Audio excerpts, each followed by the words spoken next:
My son burst in and froze. I was lying in the garage, hungry, bruised, like a dog in the corner. Dad, what happened to you? Why are you in the garage? You have a pension of $7,000 a month, he exclaimed in shock. Just then my son-in-law rushed out of the house, proudly declaring, "That pension is mine. I'm taking everything." My son took off his watch, and you won't believe what he did next. Before we continue, please subscribe to the channel, and let us know where you are listening in the comments. The cold concrete pressed through the thin mattress into my spine. I opened my eyes to dim light filtering through the garage window, dust particles floating in the single shaft of August sun. 68 years old, 40 years as a Philadelphia firefighter, and I was waking up like a dog in my own garage. My left shoulder throbbed where Wesley had shoved me yesterday. Not hard enough to break anything, he was careful about that, but enough to remind me who was in control. I pushed myself up, joints cracking, and wrapped the scratchy blanket around my shoulders. Through the small window that faced the kitchen, I could see them. Wesley, broad-shouldered and comfortable, sat at my dining table, eating scrambled eggs from my plates. Gertrude beside him, her blonde hair pulled back, eyes fixed on her coffee mug like it held answers she didn't want to find anywhere else. My daughter, my little girl who used to climb into my lap after nightmares, who'd begged me to read just one more story. She wouldn't look toward the garage, hadn't looked at me directly in days. My stomach growled. I'd had 3 crackers yesterday. The water from the garage utility sink tasted like rust, but it filled the emptiness somewhat. I stood slowly, testing my balance, and shuffled toward the kitchen door. My hand reached for the handle. The door opened before I could knock. Wesley filled the frame, 6'2" to my 5'9". His eyes were flat, uninterested. "I just need coffee," I said. My voice came out hoarse. "Just coffee, Wesley." "Garage residents don't get kitchen privileges." He crossed his arms. "That's the rule. You know the rule." I looked past him to Gertrude. She was staring at her plate now, fork pushing egg around in circles. "Gertrude, sweetheart?" She didn't lift her head. "Wesley's right. You should go back, Dad." "Not Daddy. Not Papa. Just Dad," delivered in that flat voice she'd been using for 2 weeks, ever since they'd moved me out here. The formality cut deeper than Wesley's shove had. Wesley's mouth curved into something that wasn't quite a smile. "Oh, and your pension came through yesterday. Don't worry, I'm handling everything just fine." He closed the door. The lock clicked. I stood there for a moment, hands still raised, before turning back toward the mattress. My fingers clenched into fists, then released, clenched again. The anger was there, small but bright, like an ember buried in ash. The flip phone sat on the concrete floor beside my pillow. I'd kept it for emergencies after my smartphone disappeared 10 days ago. Wesley said he'd taken it to pay the phone bill. I picked it up with shaking hands and checked the text notification from the bank, the automated system I'd set up months ago, back when I still controlled my own accounts. Withdrawal, $7,000. New balance, 147.23 pause. $7,000. My entire pension payment, gone. I sat on the mattress and stared at the screen until the numbers blurred. On the wall across from me, my old firefighter uniform hung from a nail. The dark blue fabric, the badge that caught the weak light. The patches from Station 19, where I'd worked my last 15 years. That uniform had seen smoke and flame, had been soaked in water from broken hydrants, had smelled like ash and sweat and courage. Now it watched me sleep on a garage floor. I'd trusted Wesley. That was my first mistake. 3 months ago, when he'd offered to help with my finances, I thought he was being kind, responsible, a good son-in-law helping his retired father-in-law manage the bills. I'd signed the papers without reading them carefully. Gertrude had smiled and called me a good dad. Wesley had shaken my hand. The trap had already closed. I just hadn't felt it yet. Through the window, I watched Wesley laugh at something on the television, my television, in my living room. He'd rearranged the furniture last week, pushed my recliner into a corner, and replaced it with a leather sofa I'd never seen before. Charged to my credit card, probably. Everything was charged to my accounts now. I looked down at the flip phone again. Daniel's number was the only one programmed in. My son living 2 hours away in Harrisburg with his wife and kids. I hadn't spoken to him in 3 months. Wesley had taken my smartphone before I could call him, and this old flip had no credit left. The automated voice had made that clear yesterday when I'd tried. Insufficient credit. Please add funds to make this call. But I had no funds. Wesley had everything. I set the phone down and walked back to the window. My reflection stared back at me from the glass. Thinner than I used to be. Gray stubble on my jaw. Bruises yellowing on my shoulder. An old man. A defeated man. Except something in my chest had shifted. The ember was spreading. I'd spent 40 years walking into burning buildings while other people ran out. I'd carried unconscious victims down smoke-filled stairwells. I'd stood on rooftops while flames licked at my boots and figured out how to get my crew home alive. The Philadelphia Fire Department had given me 17 commendations. The mayor had shaken my hand at my retirement ceremony. And now I was sleeping in a garage, begging for coffee, watching a man steal my life piece by piece. Wesley thought I was broken. He thought he'd won. I touched the badge on my uniform, felt the cool metal under my fingertips. In a fire, sometimes you have to retreat, regroup, find another way in. Sometimes you look trapped, but you're just waiting for the right moment, positioning yourself. I turned from the window and sat back down on the mattress. The flip phone lay beside me, useless. My pension was gone. My home was occupied. My daughter wouldn't meet my eyes. But I wasn't done. I needed to understand exactly how I'd ended up here. When had the trap closed? Where had I missed the warning signs? I closed my eyes and forced myself to remember, step by careful step, how a respected firefighter had become a prisoner in his own garage. The memories came slowly, painfully, but they came. I sat on that mattress for a long time, forcing myself to trace back through the months. My hands gripped the edge of the thin fabric until my knuckles went white. The truth was there, waiting. I just had to stop being afraid of it. 6 months ago, everything had been normal. I'd been living alone since Martha died 4 years back, managing fine. The pension covered everything, mortgage paid off, bills manageable, even some left over for the grandkids' birthday gifts. Then Gertrude called. She and Wesley had lost their apartment. Something about unpaid rent, a dispute with the landlord. Could they stay with me? Just temporarily, just until they got back on their feet. I'd said yes immediately. She was my daughter. What else would I do? They'd moved in with 2 suitcases and a lot of promises. Wesley would find work soon. Gertrude was applying for office jobs. They'd be out in 2 months, 3 at most. I'd set them up in the guest room and spare bedroom, told them to make themselves comfortable. Wesley had started talking about finances within a week. The memory came into focus now, sharp as broken glass. 3 months ago, June. We'd been sitting at the kitchen table after dinner.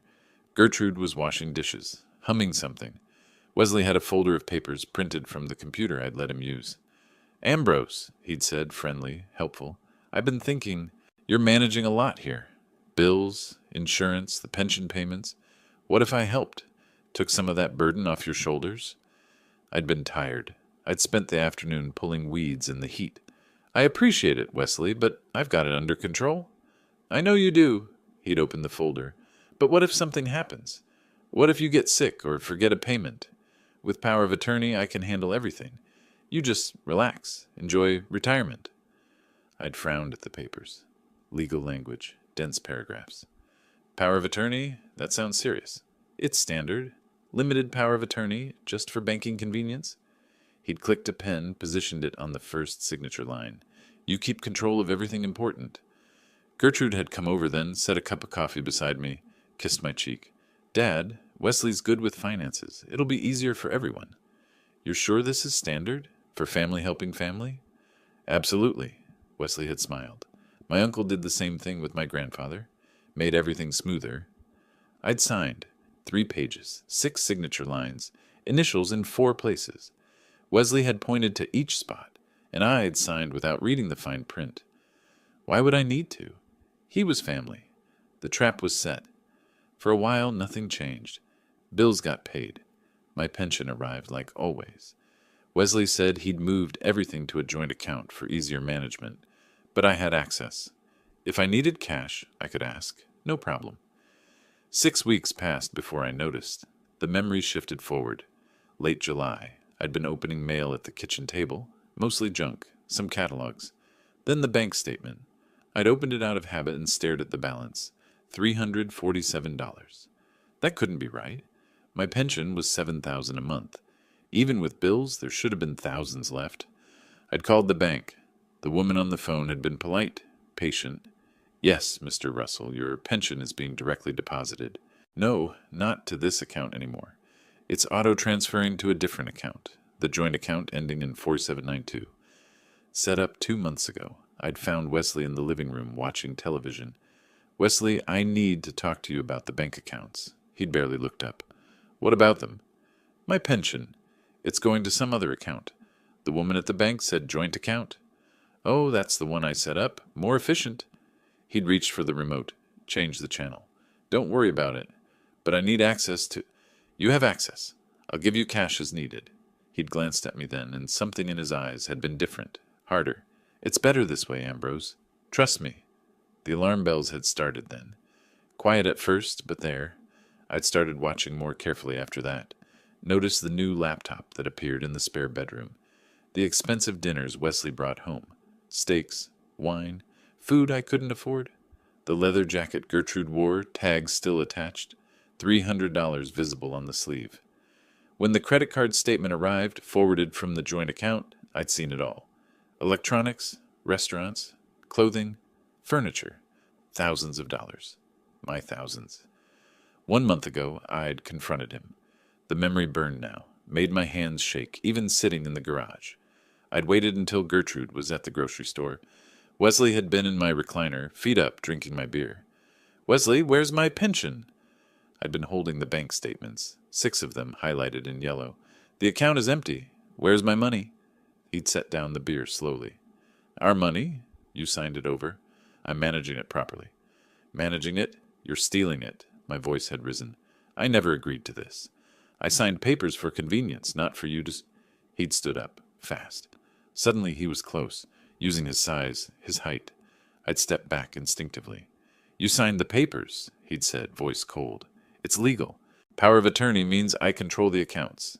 And if you make trouble, Ambrose, I'll have you declared incompetent. You're old, you're forgetful, you're clearly not capable of managing your own affairs. Nursing home. Think about it. The shove had come then. Not a punch. That would leave marks people would ask about. Just his palm against my chest, hard enough to send me stumbling backward into the wall. My shoulder had hit first, the same shoulder that throbbed now. Gertrude had come home 10 minutes later. She'd seen me holding my shoulder, seen Wesley sitting calmly with his beer. She'd looked at me, looked at Wesley, and said nothing. That's when I'd known. She was complicit. Not forced, not deceived. Complicit. 2 weeks ago, they'd stopped pretending. Wesley had called me into the dining room like I was an employee. Gertrude had been there, silent, hands folded. New arrangement, Wesley had said. You're using too much space in the house. The garage has everything you need. Mattress, sink, toilet. You stay out here unless you have permission to enter. I'd started to protest. He'd cut me off. Your choice, Ambrose. Garage, or I call social services and have you evaluated for senile dementia. Your call. I'd moved my mattress that night, carried it through the kitchen while they watched television. Now, sitting in the August heat with the flip phone dead in my hand, the full picture was clear. Every piece, every step of the trap.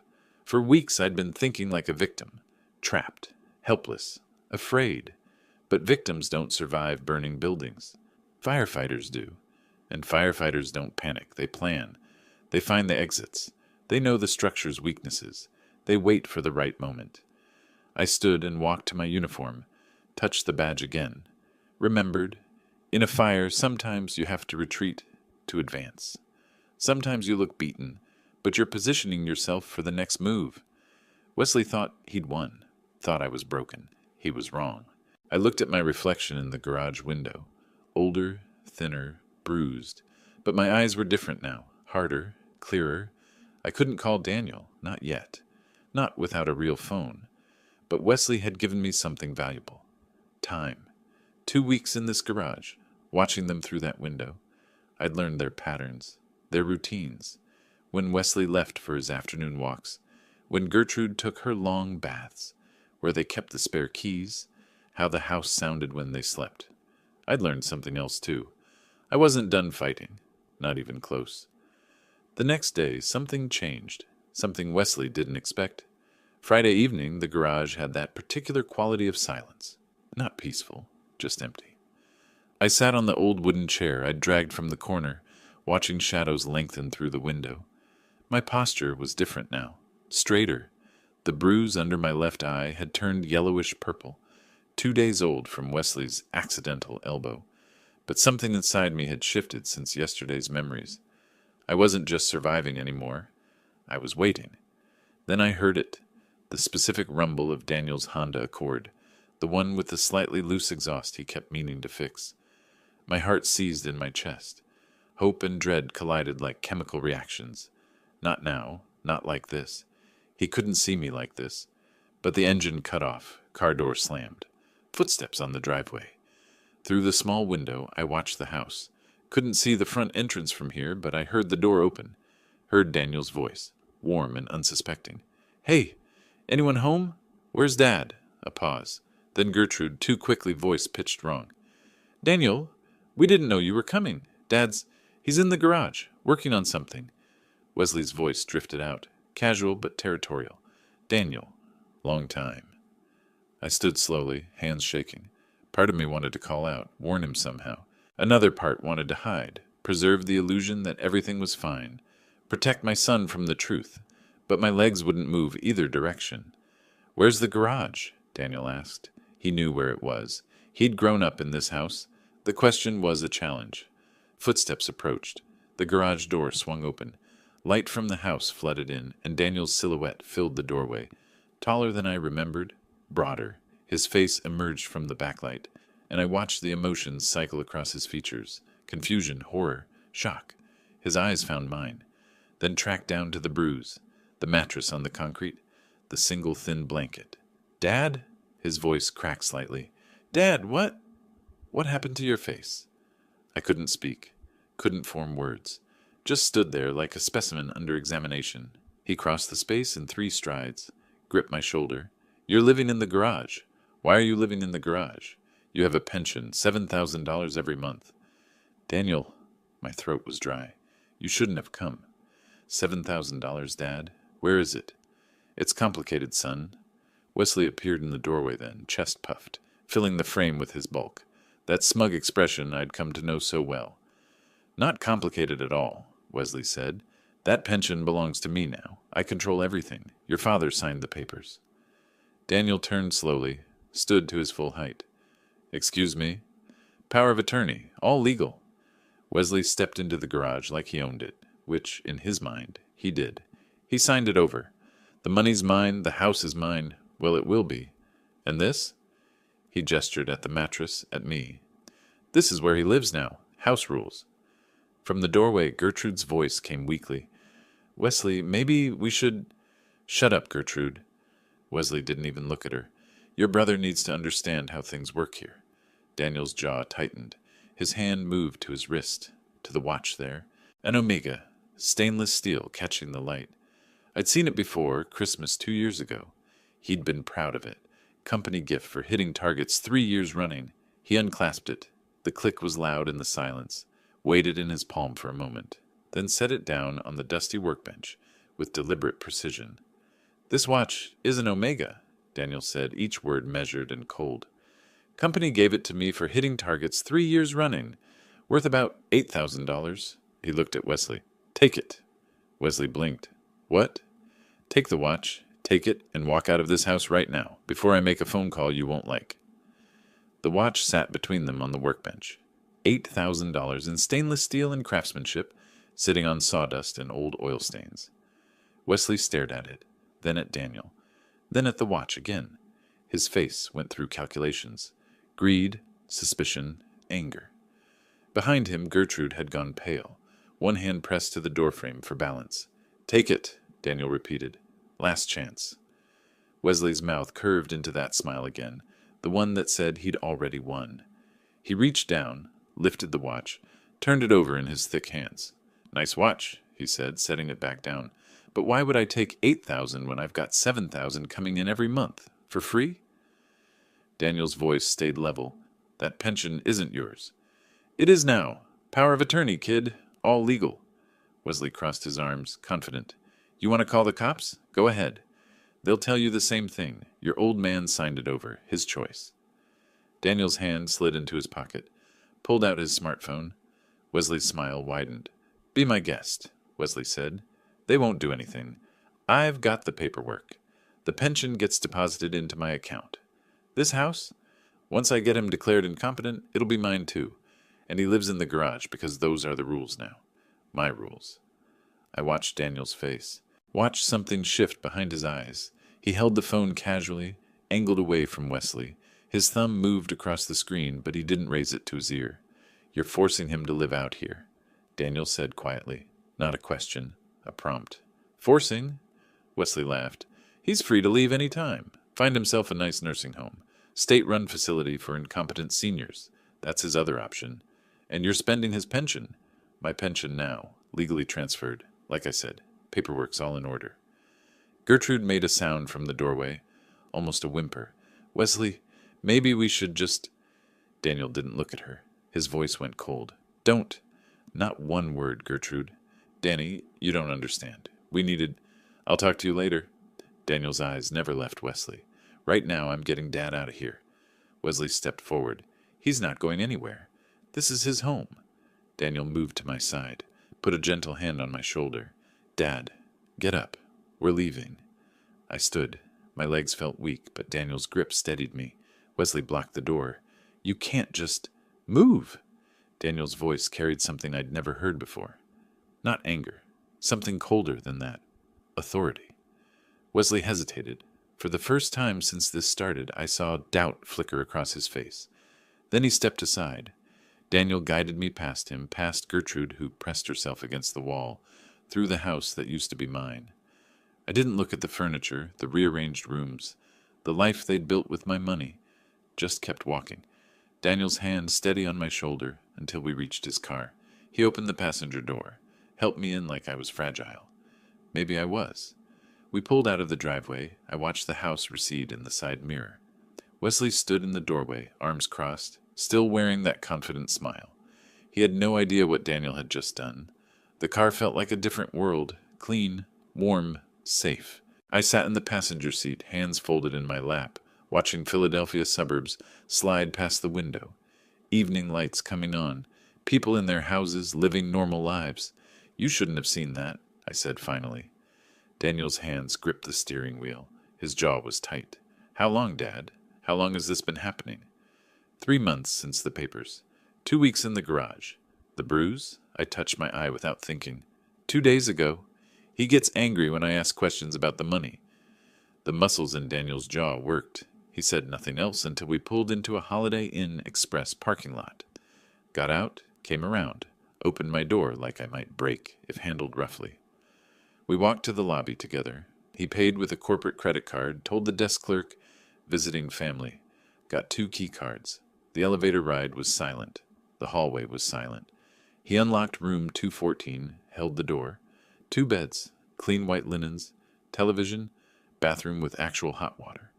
I stood in the middle of the room and felt something crack inside my chest. Sit down, Dad. Daniel pulled out the desk chair. I'm ordering dinner. He called room service. Ordered more food than 2 people could eat. Steak, baked potato, green beans, salad, bread, soup.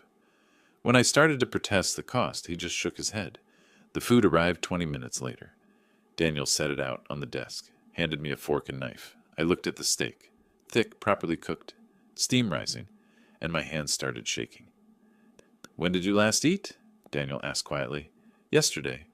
3 crackers. He watched me cut the first piece, watched me chew slowly, carefully, like someone who'd forgotten what full felt like. Didn't say anything, just watched, with an expression that made my chest hurt worse than hunger ever had. I ate half the steak before I had to stop. My stomach had shrunk. Daniel wrapped the rest, put it in the mini fridge for later. Then he pulled out a legal pad from his laptop bag, clicked a pen, sat across from me with the methodical air of someone starting a project debrief. Tell me everything, he said. From the beginning, when did Wesley first suggest the power of attorney? So I told him. May, early May, Wesley's friendly offer. The papers at the kitchen table. Gertrude's encouraging smile. My signature on documents I barely read. Daniel took notes, asked specific questions. Dates, amounts, exact wording of conversations. He approached it like a logistics problem. Gather data, identify patterns, find vulnerabilities. The exact wording, he said. Did Wesley say limited power of attorney? Yes, limited to banking. He said I'd keep control of everything else. But he redirected the pension? All of it. $7,500 a month for 3 months. $22,500. Daniel wrote the number down, circled it. Has he threatened you? Besides the physical nursing home. Says he'll have me declared senile, incompetent. Says I'll die in a state facility. The pen stopped moving. Daniel looked up. Something dangerous flickered behind his eyes, then disappeared back into professional calm. This is elder financial abuse, he said. Pennsylvania has specific laws, and a legal eviction. You own that house, right? Paid off 15 years ago. Deeds in my name. Then he committed a crime. Multiple crimes. I shook my head. He has the legal papers, Daniel. He said, papers obtained under duress aren't valid, and financial exploitation of an elderly person is a felony in Pennsylvania. Daniel flipped to a new page. We need a lawyer, specialized in elder law. I can't afford? I can. He met my eyes. Dad, this is what I do. Solve complex logistics problems. This is just another system to analyze. And Wesley made a mistake tonight. What mistake? His mouth curved slightly, not quite a smile. He confessed. Everything. On recording. I stared at him. You recorded him? He pulled out his phone, tapped the screen. Wesley's voice filled the room. That pension belongs to me now. I control everything. Your father signed the papers. The pension gets deposited into my account. This house, once I get him declared incompetent, it'll be mine too. And he lives in the garage because those are the rules now. My rules? Daniel stopped the playback. Pennsylvania is a one-party consent state, completely legal to record conversations you're part of. He confessed to financial control, illegal eviction, physical intimidation. That recording is evidence. For the first time in months, I felt something like hope. We talked until midnight. Daniel made more notes, built timelines, outlined steps, legal consultation, documentation, medical records for the bruises, financial records for the theft, revoke the power of attorney, file charges, protective orders. He broke it down like a project plan.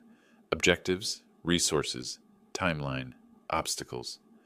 Watching him work, I saw the successful man he'd become. Systematic, thorough, unshakable.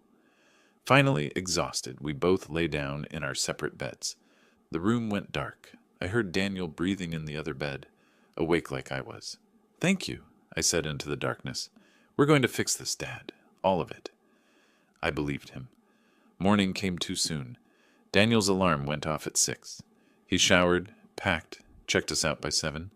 We stood in the parking lot beside his car, neither quite ready to say goodbye. I have to go back to Boston, he said. Work. But I'll be back Friday, 1 week. I nodded, and I go back to the garage. His face twisted. Dad, you can stay here. I'll pay for the room all week. You don't have to... No. I put a hand on his arm. I go back. If I disappear, Wesley might do something unpredictable. Destroy evidence? Run? But if I'm there in the garage, he'll think he won. He'll think you gave up. You're sure? 40 years in fires taught me something. Sometimes you have to go back into the smoke to get what you need. I'll be okay for 1 week, and I'll be watching him, learning his patterns. Daniel pulled something from his pocket. A phone. Small. Basic. Burner phone. My number's programmed in. If anything happens, anything, you call me. I took it. Where do I hide it?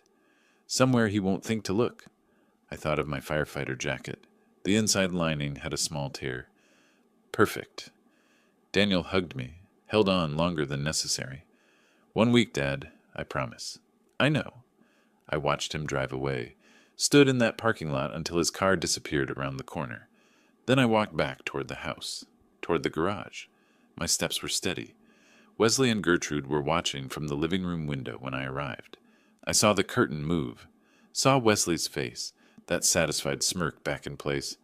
He thought I'd tried to escape and failed, thought Daniel had abandoned me. He was wrong about both.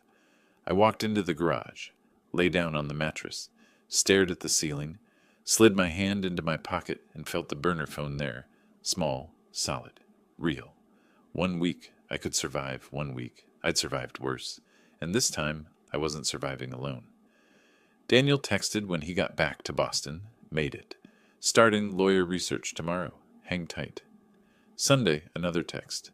Found 3 elder law specialists. Calling Monday. Daily check-ins after that. Short messages, but each one a lifeline. Wesley noticed I was calmer. It bothered him. Monday, he searched the garage while I was using the house bathroom, a privilege granted 10 minutes a day. I watched from the window afterward as he pawed through my few belongings, looking for money, for a phone, for whatever Daniel might have left. He found nothing. The burner was inside my firefighter jacket's lining. 40 years of emergency preparedness pays off. You learn to hide things where no one thinks to look. By Wednesday, Wesley was suspicious, kept watching me through the kitchen window, trying to understand why I wasn't begging anymore, why I wasn't pleading. By Thursday, he was paranoid. Friday, the day Daniel was supposed to return, couldn't come fast enough. Monday morning, I woke before dawn. Old firefighter habit. Internal alarm clock never quite shuts off. The garage was dark and cold. I reached into my jacket lining where the phone sat hidden. My hands didn't shake anymore. I had work to do. Daniel had called Sunday night from Boston. Brief, careful. Dad, document everything. Photos, dates, amounts. The lawyer needs evidence. So that's what I did. I photographed the mattress first, then the concrete floor, the lack of insulation, the single blanket that did nothing against the chill, the utility sink with rust stains, the view from my window toward the house where Wesley and Gertrude lived their comfortable life on my money. In a dusty corner, I found an old contractor's notebook, spiral-bound, half the pages still blank. I started writing. May 8th, Wesley suggested power of attorney, said just for convenience. May 10th, signed papers at kitchen table, Gertrude present, reassuring. June 15th, discovered pension redirected to joint account, $75 on $100 missing. The dates came easier than I expected. Firefighter training again. We logged everything, every call, every incident. Turned out financial abuse had the same structure as any other emergency. Timeline, evidence, witnesses. Through the garage window, I watched Tuesday unfold. A delivery truck pulled up around noon. 2 men wrestled a massive box toward the front door. 70-inch television, the logo visible even from my vantage point. Wesley directed them like a homeowner. Proprietary gestures, satisfied smile. I photographed it through the window. Wasn't perfect quality, but good enough. Timestamp, clear image. Later that afternoon, the SUV appeared. Brand new Ford Explorer, gleaming black, temporary dealer tags visible. Wesley and Gertrude walked around it, admiring. He'd bought it without selling the old sedan. Just added a second vehicle to the fleet. My fleet. My pension money. $28,000 of my retirement, and counting. I took more photos. The SUV from multiple angles. Wesley loading grocery bags from the trunk. Expensive whiskey bottles visible. Premium labels I recognized from my own better days. Tuesday night, Daniel called. The lawyer's name is Sandra Mitchell. Specializes in elder law. We're meeting Wednesday at 3. Coffee shop on Broad Street. That little independent place near the library. Can you get there? I'll tell Wesley I'm taking a walk. Be careful, Dad. Wednesday morning, Wesley was watching me. I felt his eyes through the kitchen window as I sat on the garage chair, pretending to read an old magazine I'd found. Around 2, I stood, stretched, made a show of needing movement. Going for a walk, I called toward the house. Get some air. No response. Just that feeling of being watched. I walked 6 blocks to the coffee shop. The world outside my garage felt strange. Normal people doing normal things. Buying coffee, laughing at phones, living lives that didn't include sleeping on concrete floors. Daniel was already there, corner booth.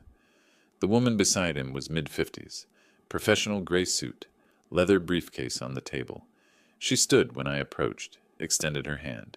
Mr. Russell, I'm Sandra Mitchell. Daniel's told me about your situation. Before we begin, I need to hear it directly from you. Everything that's happened. I sat, took a breath. Where do I start? Start with the power of attorney. When did Wesley first mention it? So I told her. The whole timeline. The friendly offer that became a trap. The papers I signed without reading carefully enough. The gradual theft of my pension, my autonomy, my home. The physical intimidation. The garage. Sandra took notes, quick shorthand, occasionally stopping me to clarify dates or amounts. She had the focused intensity of someone who'd seen these cases before and knew exactly what mattered. When I finished, she pulled out a tablet, connected headphones, pressed play. Wesley's voice filled the tiny space between us. That pension belongs to me now. I control everything. Your father signed the papers. The pension gets deposited into my account. This house? Once I get him declared incompetent, it'll be mine too. She stopped playback, removed the headphones, looked at me directly. Mr. Russell, Pennsylvania law is very clear on this. Financial exploitation of a person over 60 is a felony. If you can prove the power of attorney was obtained through coercion, and that recording certainly suggests it was, the document is voidable. But Wesley says it's legal. He says the police won't help. He's wrong. She pulled papers from her briefcase. What he's done is elder financial abuse. Pennsylvania takes it seriously. Additionally, evicting you from your own home, that's illegal detention and property theft. She paused. So we can stop him, but more importantly, we can charge him. Criminally. The word hung in the air. Criminally. Daniel leaned forward. Tell her about your documentation, Dad. I showed her the notebook, the timeline, the amounts, the specific dates and incidents. Sandra studied each page, nodding. This is excellent. Detailed. Specific. This will be powerful in court. She looked up. You were a firefighter? 40 years. Philadelphia Fire Department. That training is saving you now. She scrolled through the photos on the burner phone Daniel had shown her. These images, your living conditions, clear evidence, combined with the recording. She set down the phone. Mr. Russell, we have a strong case. But we need one more thing. What? Medical documentation. The bruises, the weight loss. We need a doctor to examine and document them officially. Can you do that? When? Tomorrow, if possible. The fresher the documentation, the better. We talked for another hour. Sandra outlined the legal process. Revoke the power of attorney, file for protective orders, pursue criminal charges, recover the stolen pension. Each step precise, methodical. Achievable. I'd spent 3 months feeling helpless. 40 minutes with Sandra Mitchell, and I had a plan. When we left, Daniel walked me partway back, stopped at the corner 2 blocks from the house. You okay, Dad? I'm okay. He hugged me. 1 more week, maybe less. I walked the last 2 blocks alone. Something felt wrong before I even turned onto my street. Wesley's SUV was parked crooked in the driveway, like he'd been in a hurry. The garage door was slightly open. I always closed it completely. My hand went to my jacket pocket, touched the outline of the burner phone. Still there. But something had changed. I could feel it. I pushed open the garage door. Wesley sat on my workbench, legs dangling, holding something in his hand. As my eyes adjusted to the dim light, I saw what it was. Pieces of a phone. A phone just like the one in my pocket. My hand flew to my jacket. The pocket was empty. The lining torn open. He'd found it. My mattress was overturned. The firefighter jacket lay crumpled on the concrete, its interior lining ripped. My few belongings scattered across the floor. He'd torn the place apart. Wesley held up the shattered phone, screen dangling in fragments. His smile was triumphant. What's this, Ambrose? Where'd you get a phone? I made my voice small, submissive. Daniel gave it to me, just to call him sometimes. Daniel gave it to you. Daniel who took you away last week. Daniel who thinks he can interfere. He slid off the workbench, used his height to tower over me. Who have you been talking to? Just Daniel, I swear, just my son. Liar! He stepped closer. You've been leaving the garage every day. Where do you go? Walks, just walks, to get air. He threw the phone pieces at my feet, plastic and glass scattered across concrete. You think I'm stupid? You think I don't notice things? My heart hammered, but my mind stayed clear. The phone was a decoy. The real evidence was already with Sandra. The photos were sent Tuesday. The timeline was in Daniel's email Monday night. This phone? Let him think he found the threat. You want to know something funny, old man? Wesley's voice dropped lower. More dangerous. That power of attorney you signed? It's not just financial. It's medical, too. I can make healthcare decisions for you. Ice spread through my chest. Medical? That's right. So if I decide you're not competent, if I decide you need to be in a nursing home, locked ward for dementia patients, I can do that. One phone call. From the doorway, Gertrude's voice came quietly. Wesley. Shut up, Gertrude. He didn't turn. Your father needs to understand his position. I looked at my daughter, met her eyes. Silent plea. Stop him. Help me. You're my daughter. She looked away. That was when I knew. Completely. She'd chosen Wesley over me. Not passively. Actively. Please. I let my voice shake. Not all acting. The medical threat was real. Terrifying. I'm sorry. I won't cause trouble. You're right. You won't. Wesley picked up my jacket, examined the torn lining. No more phones, no more walks without permission, and no more dinner tonight. You need to learn. He walked out. Gertrude followed without looking back. I stood in the wreckage of my searched garage, surrounded by broken phone pieces and scattered belongings. Slowly, I righted the mattress, picked up my jacket. The lining was destroyed, but the jacket itself was intact. Evening came. My stomach cramped with hunger. Wesley had made good on his threat. No dinner. But I'd eaten at the coffee shop with Daniel and Sandra. I'd survive. Around 7, I walked to the neighbor's house. The Johnsons, 50 feet away. I'd known Martha and Frank for 15 years since I moved in after my wife died. Nice couple, kept to themselves mostly. But they'd noticed things. I'd seen Martha watching from her window sometimes when Wesley treated me badly. I knocked quietly. Martha Johnson opened the door. Her expression shifted instantly from surprise to concern. Ambrose, are you all right? Martha, I'm sorry to bother you. I need to ask a favor. Come in, come in. Frank, Ambrose is here. Frank emerged from the living room, took one look at me, and his face hardened. My word. Ambrose, what's happened to you? In their warm kitchen, with coffee Martha insisted on making, I explained. Not everything. Didn't mention the lawyer yet. But enough. Wesley had taken my phone. I needed to communicate with my son. Family matters being handled. Martha and Frank exchanged a long look. Years of marriage, reading each other without words. Ambrose, Martha said carefully.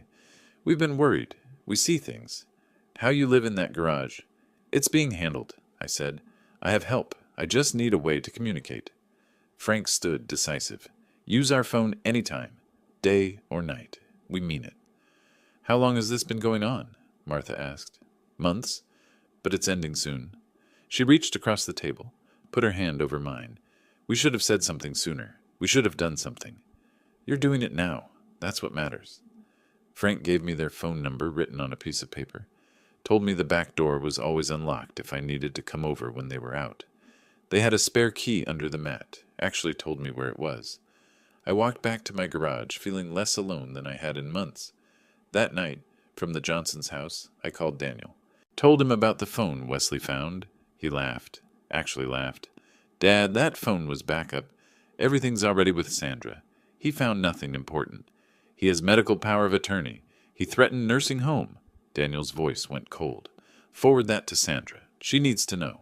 But Dad, it doesn't matter. We're moving Friday. Medical exam Thursday, then paperwork Friday.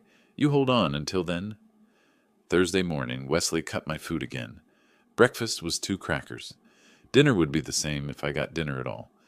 The shower schedule changed too. Once per week now, Sundays only. He was tightening the cage, trying to break whatever spirit he sensed hadn't broken yet. But I had an appointment that day. Sandra had arranged it. Medical examination at a clinic downtown. Documentation of the bruises, the weight loss, the effects of Wesley's abuse. Not just for court, for the criminal charges Sandra said were coming. I told Wesley I was going for a walk. He watched me leave with suspicious eyes, but said nothing. At the clinic, Dr. Sarah Chen examined me thoroughly. Asked questions I answered honestly. Photographed the yellowing bruise under my eye. Weighed me. I'd lost 23 pounds in 3 months. Documented muscle loss, signs of malnutrition, stress indicators. Mr. Russell, she said quietly, filling out forms, I'm required to report this. What's being done to you is abuse. It's being reported, I told her. By a lawyer. Criminal charges are coming. She handed me copies of everything. Good. You deserve better than this. Walking back, I stopped at the Johnsons' house. Martha made me lunch. Real lunch, sandwich and soup and fruit. Frank sat with me while I ate, talking about nothing important, giving me the gift of normal conversation. That night, lying on my thin mattress with hunger cramping my stomach despite lunch, I thought about time. How it moves differently when you're waiting for rescue. How days feel like weeks, but I'd survived worse. Burning buildings, smoke inhalation, collapsed structures. I could survive my own son-in-law for a little while longer. Friday morning, I walked to the corner grocery store. Not because I needed groceries. The milk was just cover. But because I needed to buy there at exactly 9:15 when Daniel would happen to drive by. Wesley watched me leave. I felt his eyes from the kitchen window. But I'd been taking walks all week, my new hobby since the phone incident. He was suspicious, but he let me go. Probably figured I had nowhere to go, no way to cause trouble. He was wrong. Daniel's Honda pulled into the parking lot at 9:17. He climbed out, looked up, feigned surprise. "Dad, what are you doing here?" I held up the quart of milk I'd bought with quarters. "Daniel, I didn't know you were coming to town." Last-minute decision. Wanted to check on you. His eyes found mine. Dropped to the milk. Understood everything. "Let me buy you breakfast. Real breakfast. We need to talk." 20 minutes later, we were at the medical clinic. Dr. Sarah Chen was expecting us. Sandra had briefed her beforehand. Professional courtesy between people who deal with abuse cases regularly. Dr. Chen was thorough. She photographed every bruise from multiple angles. Medical-grade camera capturing details invisible to phone cameras. Measured my weight, 152. Down from my normal, 175. She tested reflexes, cognitive function, checked for signs of malnutrition. "Mr. Russell," she said, typing notes, "these bruises are in different stages of healing. This one is about 4 days old. This one is closer to 2 weeks. Can you tell me how you got them?" I told her. Wesley's shove Wednesday. Other incidents I'd stopped tracking because they blurred together. "And your weight loss?" "Limited food. He controls when I eat how much." She stopped typing. Looked at me directly, professional mask slipping. "Mr. Russell, I'm required by law to report suspected elder abuse. But I want you to know, I'm not just reporting this because I have to. I'm reporting it because what I'm seeing here is clear evidence of systematic abuse. No one should live like this." Her written report was 15 pages. Detailed measurements, clinical observations, photographs attached. She used terms like deliberate deprivation and pattern consistent with long-term physical abuse, medical language that would carry weight in court. The weekend crawled. Sandra was finalizing documents, triple-checking evidence, preparing filings. Daniel stayed at a hotel but visited Saturday and Sunday, bringing food, making sure I ate properly for the first time in months. Monday morning, Sandra called from the Johnsons' phone. "Mr. Russell, the documents are filed, all 3 actions. Wesley will be served Wednesday." What happens then? He has to respond. But more importantly, I've requested emergency temporary orders. We should hear back within 48 hours. Temporary orders. Freezing his access to your accounts. Allowing you back in your house. We can't wait for the full trial. You need protection now. Wednesday afternoon, I was in the garage when I heard shouting from the house. Wesley's voice, loud and rising, then Gertrude's, high-pitched with panic. The process server had arrived. Through the window, I watched the scene play out. Wesley tearing open the envelope, reading, his face cycling through confusion to comprehension to rage. "Gertrude!" he bellowed. She came running from the kitchen. He waved papers at her. "Your father's suing me. He got a lawyer. He's trying to take everything back." Her voice carried clearly. "Adult Protective Services? Financial exploitation? Wesley, this says criminal investigation." I sat on my mattress and allowed myself a small smile. The counterattack had begun. That evening, from the Johnsons' phone, I listened as Daniel described Wesley's frantic lawyer search, attorney after attorney declining once they reviewed the evidence. The recording was the killer. Wesley boasting about controlling the pension, forcing me into the garage. What he'd thought was demonstration of power had become confession to multiple crimes. Finally, Wesley found someone. Attorney James Kovach. Recent graduate, solo practitioner, desperate for clients. Can we win? Wesley had apparently asked. Long pause on the recording Daniel played for me, then Kovach's voice, we can try. Even his own lawyer knew they were doomed. Thursday morning I woke to my phone, the Johnsons' landline, which I'd been keeping in the garage overnight with their permission. Sandra's voice was crisp, professional, excited. Emergency orders granted. As of now, Wesley's financial access is frozen. And Mr. Russell, you have the right to move back into your house. Today.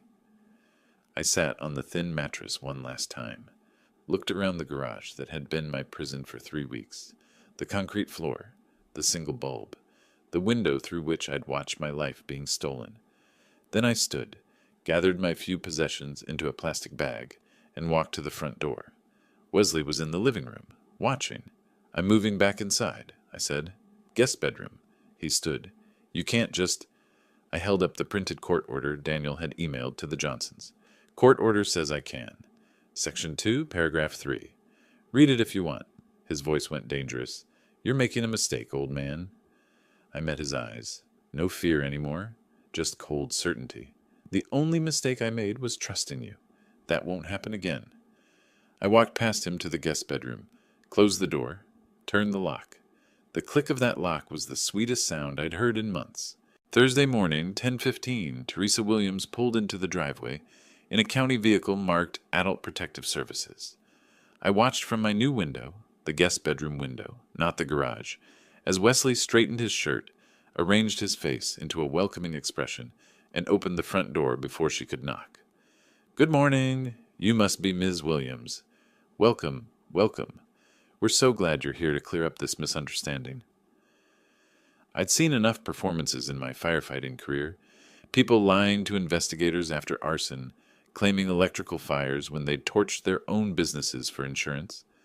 Wesley sounded exactly like that. Too helpful, too smooth. Teresa Williams, carrying a tablet and professional camera, didn't smile back. I'm Teresa Williams from Adult Protective Services. We received a complaint regarding the living situation here. I need to interview everyone in the household and inspect the premises. Gertrude appeared, nervous energy radiating. Can I get you coffee? Water? We want to help however we can. Teresa ignored the hospitality offer. Let's begin with the garage. I understand Mr. Russell has been staying there? Wesley's performance stumbled. He wanted privacy, independence. We offered him a bedroom, but he preferred... Show me. They walked to the garage. I stayed in my room, listening through the wall. Heard Teresa's camera clicking. Heard her voice, cool and professional. There's no heat source, no bathroom, one mattress on concrete. You expect me to believe a 68-year-old man chose this over a bedroom in the house? He's stubborn. You know how elderly people can be. I know how elder abuse presents, Mr. Matthews, and this looks exactly like it. The kitchen table interview came next. Wesley and Gertrude were sent to the living room. Teresa knocked on my door. Mr. Russell, I need to speak with you privately. We sat across from each other. She set her tablet between us, started recording. Mr. Russell, I need you to be completely honest with me. Are you afraid of Wesley? Yes. Has he physically harmed you? Yes, multiple times. The most recent was last week. I touched the fading bruise under my eye. There have been others. Did you choose to live in the garage? No. He forced me out there 3 weeks ago. Said it was the new rule. I own this house. Paid it off 15 years ago. But he has power of attorney. He controls my pension. He controls everything. I paused. Controlled. Past tense now. She wrote rapidly. The power of attorney. Did you sign it willingly? He pressured me. Threatened to put me in a nursing home if I didn't cooperate. I was afraid. 20 minutes of questions. I answered each one with facts, dates, specific incidents. No embellishment necessary. The truth was damning enough. After my interview, Teresa spoke with Wesley and Gertrude separately. Their stories were too coordinated, too rehearsed. I heard fragments through the walls, phrases that sounded scripted, explanations that contradicted my timeline. Then Teresa left, walked next door to the Johnsons. She was there for 45 minutes. When she came back, her professional mask had cracks in it, controlled anger simmering beneath. She took more photographs of the garage, measurements, notes. Then she left without saying goodbye to Wesley. Friday morning, the temporary orders arrived. Daniel called me on the Johnsons' phone, excited. "Dad, check your email. Sandra sent you the court order." I was at the Johnsons' computer, read the document slowly. Wesley Matthews is hereby enjoined from accessing any financial accounts belonging to Ambrose Russell. Does that mean? It means he can't touch your money, not a dollar. And look at Section 2. Ambrose Russell is granted immediate right to reside in his primary residence. I was already inside, but the order made it official, legal, uncontestable. What about Wesley? He can't stop you. If he tries, he's in contempt of court. That evening, Gertrude knocked on my door. Her face was blotchy from crying. "Dad, can we talk?" "What do you want, Gertrude? How could you do this? We're your family. We took you in when—" I opened the door wider, looked at my daughter, this woman who'd watched her husband abuse me for months, and said nothing. "You took me in? This is my house, Gertrude. I own it. And you didn't take me in. You stole from me, starved me, and forced me to sleep in a garage. It wasn't like that. Wesley was just trying to help manage things. Family doesn't do what you did. Family doesn't stand by while their father is abused. You made your choice, Gertrude. You chose him over me. Now live with that choice. I'm still your daughter." I closed the door. "Then you should have acted like it." The weekend passed in cold silence. Wesley barely left his room. Gertrude cried through the walls.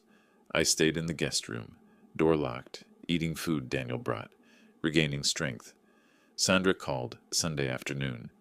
The final hearing is Friday. 1 week. Judge Morrison will hear both sides and make permanent rulings on the power of attorney, financial restitution, and housing.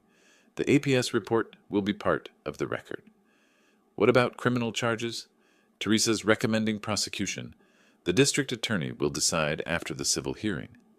Monday, Tuesday, Wednesday. Each day crept toward Friday. Daniel arrived Thursday night, stayed at a hotel but came to the house early Friday morning. I walked out to his car. Wesley was watching from the living room window. I saw the curtain move. I didn't look back. "Ready, Dad?" Daniel asked. I buckled my seatbelt. The courthouse was 20 minutes away. 20 minutes until everything would be decided. "I've been ready for months," I said. "Let's finish this." Tuesday morning, Daniel parked in the courthouse visitor lot. Through the windshield, I could see the Philadelphia Court of Common Pleas building, all granite and glass, imposing in that way government buildings are designed to be. "You ready, Dad?" Daniel asked. Was I ready? Ready to face Wesley in front of a judge? Ready to have strangers examine my humiliation, my bruises, my garage mattress on a courtroom screen? "Let's go," I said. Because ready or not, this was happening, and I'd rather face it standing than hide from it beaten. Sandra was waiting outside courtroom 5, navy suit, leather briefcase, the picture of professional confidence. She shook my hand. "Good morning. How are you feeling, Mr. Russell?" "Nervous. Ready." "That's good. Nerves keep you sharp." She glanced at her watch. "The judge has allocated 2 hours for this hearing. I'll present our evidence first. Medical, photographic, financial, and audio. Kovacs will try to rebut. Then she'll rule. Could be today, could be next week. But given the temporary orders, I expect a decision today." Inside, the courtroom was exactly what I expected. High ceilings, wood paneling, the judge's bench elevated like an altar of justice. Wesley sat at the defense table with Attorney Kovacs, wearing an ill-fitting suit, Gertrude beside him, face pale. Wesley's eyes found mine, held them for a moment, then looked away.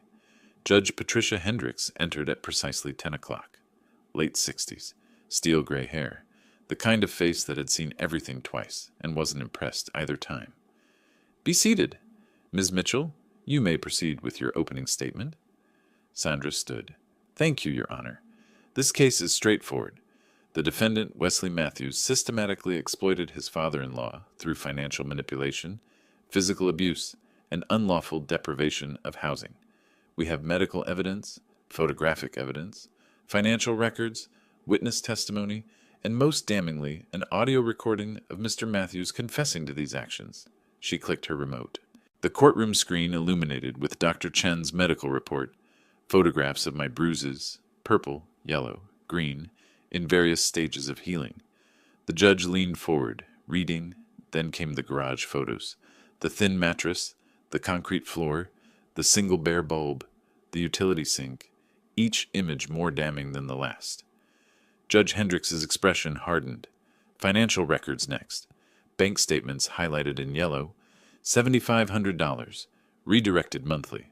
Expenditure records. $42,000 for the SUV, $3,000 for the television, hundreds for a premium alcohol. Then Sandra played the recording. Wesley's voice filled the courtroom, arrogant and clear. That pension belongs to me now. I control everything. Your father signed the papers. The money's mine, the house is mine. Well, it will be. And this is where he lives now. House rules. Silence when it ended. Heavy, damning silence. Please note that recording as Exhibit D, Judge Hendricks said. Ms. Mitchell, is that the defendant's voice? Yes, Your Honor. Recorded by Daniel Russell during a confrontation at the property. Pennsylvania is a one-party consent state. The recording is legally obtained. The judge looked at Wesley. Mr. Matthews, is that your voice? Yes. And did you make those statements? It was taken out of context. What context makes that pension belongs to me now acceptable when discussing someone else's retirement income? Wesley said nothing. Attorney Kovach tried his defense. Power of attorney was signed voluntarily. Family dispute, not abuse. Ambrose was free to leave any time. The judge's questions destroyed each argument. Mr. Matthews, you're under oath. Did you or did you not use Mr. Russell's pension funds to purchase a vehicle for your personal use?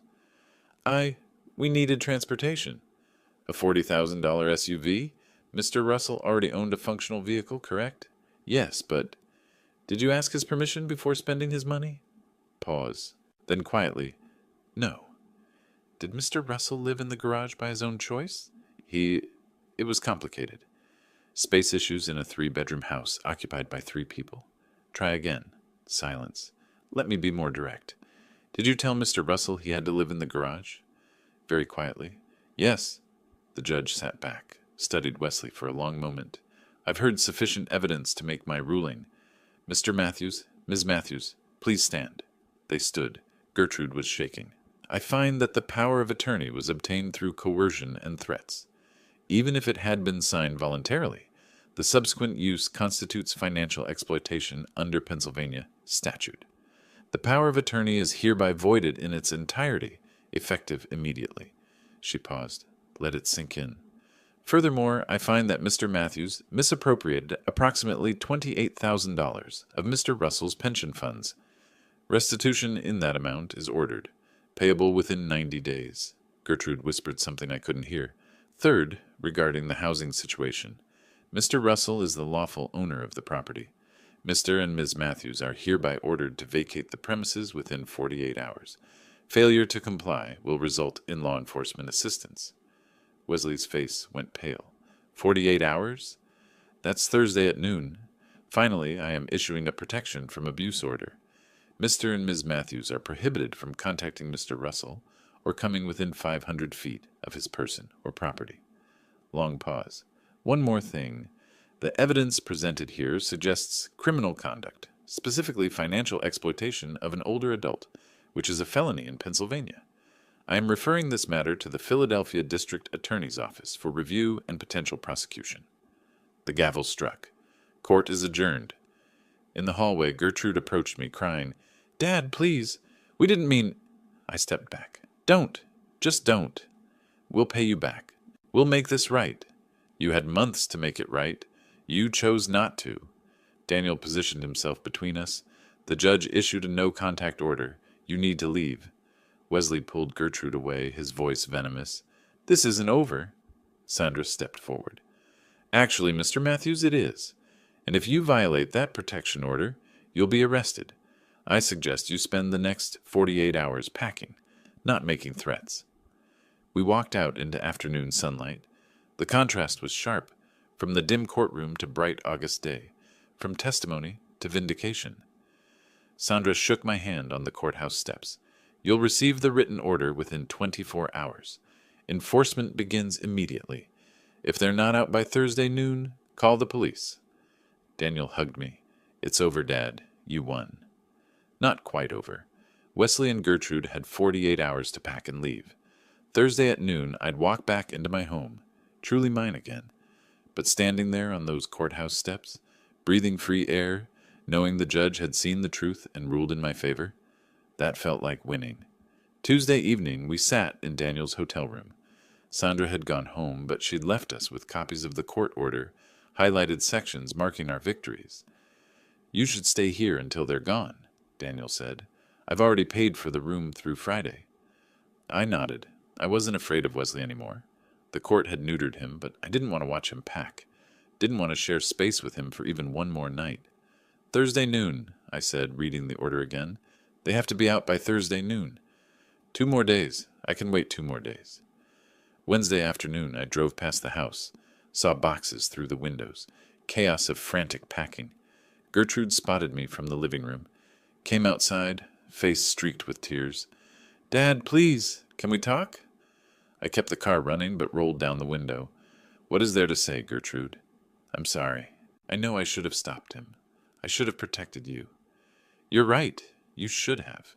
You made your choice when you let him put me in that garage, when you stood by and watched him starve me." I was scared. Wesley, he controlled everything. I didn't know how to. I was scared too. I was 68 years old, being beaten and starved, and you're my daughter. You should have helped me. "I know. I'm so sorry." "I love you, Gertrude. You're still my daughter. But the trust is broken. Maybe someday we can repair it. But right now, I need you to leave my house and let me heal." She sobbed. "I understand. Goodbye, Gertrude." I drove away without looking back. Thursday at 11:45, Daniel and I stood in the driveway. At 11:52, a U-Haul pulled out, Wesley driving, Gertrude in the passenger seat, both staring straight ahead. The truck disappeared around the corner. Silence. Then I walked to the front door. My door. Inserted my key. Stepped inside. The house was empty of their presence. Keys on the kitchen counter. Rooms cleared. The silence was different now. Not oppressive, but peaceful. "Welcome home, Dad," Daniel said behind me. Friday became Restoration Day. The locksmith arrived at 9. Changed every lock. Front door, back door, garage, basement. I pocketed the new keys. "The old keys are useless now," the locksmith confirmed. "Good," I said. "I want him to have nothing that works here anymore." At the bank, the manager closed my old accounts, opened new ones with 2-factor authentication. Even if Mr. Matthews tried to present the old power of attorney, our system would flag it immediately. "It's really over then," I said, "from a banking perspective?" "Yes, sir. Your money is yours again." Security cameras came next. Front door, back door, motion sensors. The technician showed me the monitoring app on my phone. "You can see who's at your door before you answer," he explained. Layer by layer, I reclaimed control. Physical security. Financial security. Peace of mind. Saturday morning, the Johnsons arrived with a still warm apple pie. "Welcome home, Ambrose," Frank said. "Properly home." "Thank you. For the pie and for everything. For testifying. For letting me use your phone. For caring." "We should have done more sooner," Martha said. "You did enough. You did what mattered." We sat in my living room again, sharing coffee and pie, talking about normal things, weather, neighborhood gossip, the upcoming block party, normal conversation, a gift I hadn't realized I'd lost until I had it back. After they left, Daniel and I sat together in comfortable silence. I held my coffee in my favorite mug, the one I'd retrieved from the back of the cabinet where Gertrude had hidden it. On the mantel, an old family photo. My late wife, young Gertrude, teenage Daniel, all smiling, all together. A family that no longer existed in that form, but whose love still shaped who I'd become. "How are you feeling, Dad? Really?" "Tired, relieved, strange." "Strange how?" "I'm in my own house, drinking coffee from my own cup, sitting in my own chair. Things that were normal 6 months ago feel like luxuries now. They should never have been taken from you. No, they shouldn't have." I paused. "You know what I keep thinking about? 40 years I spent running into burning buildings, saving people, and I never thought that someday I'd need to save myself from my own family. But you did save yourself. You fought back. You won." "I did, with your help." I looked at him. "What you did, coming when you did, believing me, finding Sandra. I couldn't have done it alone. You shouldn't have had to do it at all. But I'm proud of you, Dad. Standing up to Wesley, gathering evidence, going through that hearing, that took courage. I smiled slightly. Even at 68, you can still be strong. You can still fight. You can still win. What's next for you? Living. Just living.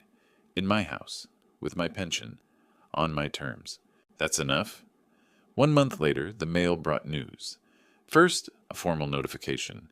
Wesley Matthews charged with felony financial exploitation, facing 2 to 4 years in prison.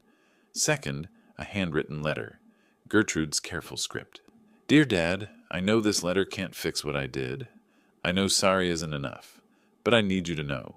I cooperated with the prosecutors. I told them everything.